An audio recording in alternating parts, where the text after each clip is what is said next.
Хората с увреждания имат полза от творчески дейности, които подпомагат художественото им изразяване, като рисуване, живопис и моделиране с глина.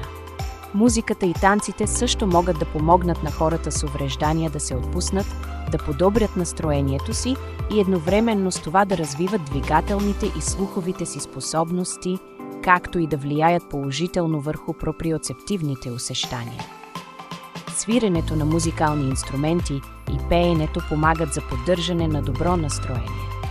Драматичните работилници, сценичните изяви, ролевите игри и театралните дейности подпомагат развитието на креативността, комуникационните умения и увереността.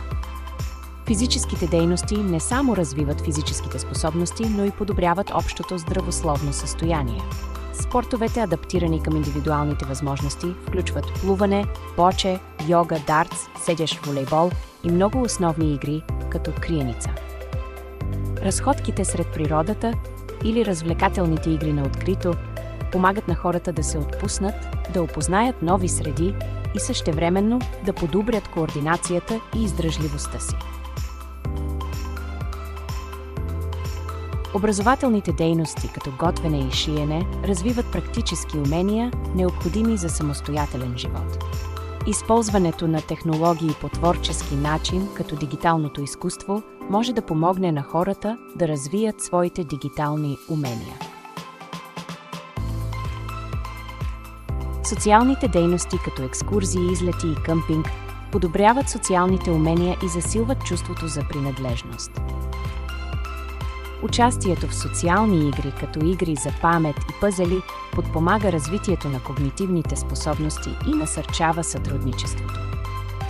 Различните видове терапии дават възможност на хората да намерят начини да изразяват своите емоции, да намалят напрежението и да подобрят психичното си здраве. Те включват музикотерапия, арт-терапия или терапия с помощта на животни. Допълнителни дейности, които носят ползи за хората с увреждания, са тези, които насърчават самостоятелността, като работилници за основни житейски умения. Те включват уроци за управление на личните финанси, организация на времето и поддържане на личната хигиена.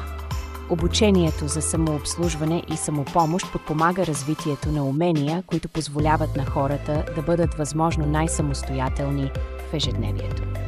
Участието в групови дейности, като отборни спортове, доброволчество или съвместни проекти, подпомага развитието на чувството за принадлежност към групата. Технологиите и иновациите в дейностите за свободното време могат да улеснят участието и да помогнат на хората с увреждания да изследват нови среди и да усвояват нови умения по интерактивен начин, например, чрез използване на виртуална реалност.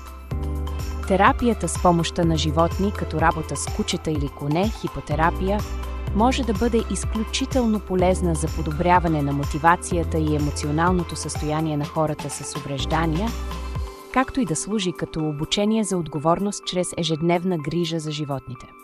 Събитията, които включват семействата и общността, създават приятни преживявания за всички и ги сближават.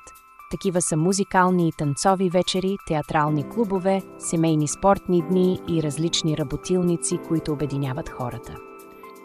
Дейностите, насочени към овластяване и себеизразяване, като писане на есета, поезия, блогове или създаване на видеосъдържание като начин за изразяване на лични мнения и чувства, могат да помогнат на хората с увреждания да изградят увереност в себе си,